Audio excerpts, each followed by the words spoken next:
ఫోటోలో ఉన్నది ఎవరు? ఈమె రాణి రుద్రమాదేవి.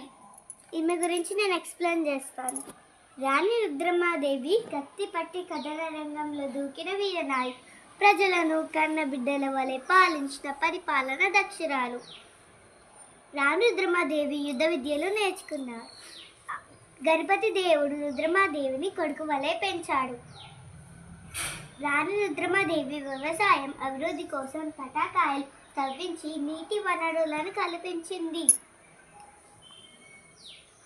రాణి రుద్రమాదేవి పాలన చూసిన మార్గో పోలో రుద్రమాదేవి పాలనకు శాంతికి, దయకు, ధర్మానికి, న్యాయానికి నెలవు అని కీర్తించాడు.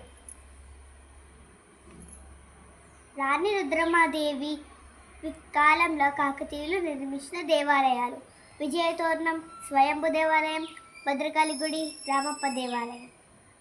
పురుషులకు దిట్టుగా ధైర్య సాహసాలు ప్రదర్శించేది.